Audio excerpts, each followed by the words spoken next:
Rest हाऊसमध्ये आपण 2024चा पराभव का झाला याची समीक्षा करण्यासाठी आपण इथं बैठक रचना केली आहे. मी मोरे साहेबांना तुमचं ओळख आहे माझी. बरेच दिवस झाले मी 4-5 वर्ष काय पार्टीत काम केलं नाही. माझ्या फॅमिली अडचणीमुळे मी घरीच होतो. पण 2005 पासून मी काम करतो.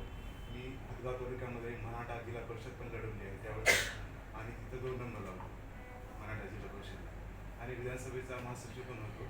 मध्ये मध्ये माझ्या फॅमिली अडचणीमुळे थोडं डिस्कनेक्ट झालं होतं. पण मला असं निदर्शनास आलं, मी एका गावचा जवळपास सलग 10 ते 15 वर्ष सरपंच होतो, आणि ग्रासरूटला पाहतो सगळे पक्ष काय करतात काय नाही.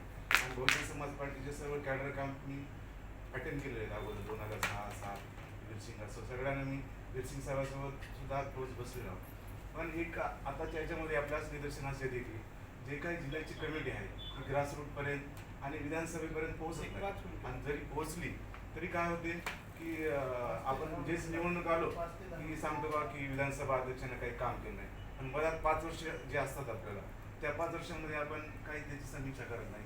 तुम्ही काम केलं नाही व त्यांना हटवायचं, त्या जागी दुसऱ्यांना घ्यायचं. आता मी जवळपास फॅमिली अडचणमुळे मी काम जरी नाही केलं तरी मी हदगाव तालुक्यामध्ये माझी पूर्ण बारीक नजर राहत गेली. इथं BSPचे कार्यक्रम होतात का, कोण कार्यक्रमाला येतं. मी जरी थोडंसं डिस्कनेक्ट जरी असलो तरी माझा पूर्ण म्हणजे एकदम बारीकीने लक्ष बहुजन समाज पार्टीमध्ये होतं. आणि मी 10-15 वर्ष सरपंच असते वेळेस तुम्ही जर ग्रामीण भागातलं जर सिच्युएशन बघितलं तर बहुतेक सरपंच हे काँग्रेस किंवा सत्ताधारी पक्षाला अटॅच असतात. पण मीच असं आहे, सगळ्यांना माहीत आहे, नेवरवाडीमध्ये अर्जुन नरवाडे आहे की मी काँग्रेस आणि BJP यांच्यासोबत कधीच गेलो नाही. सरपंच जरी असतो तरी मी त्यांच्यासोबत गेलो नाही. आणि मॅक्झिमम तर हेच असं होते. म्हणजे एवढंच या समीक्षेच्या बैठकीमध्ये मला म्हणायचं आहे. मागच्या वेळेस मी एक लोकसभेच्या निवडणुकीच्या अगोदर बैठकीला आलो होतो, तर त्यावेळेस पदाधिकाऱ्यांनी भाषण केलं होतं किंवा आता अशोकराव चव्हाण कुठे गेले आहेत, ह्याच्यामध्ये गेले आहेत BJP मध्ये. तर बहुजन समाज पार्टीला इथे चांगला प्लेस आहे, आपण खासदार इथं आणू शकतो.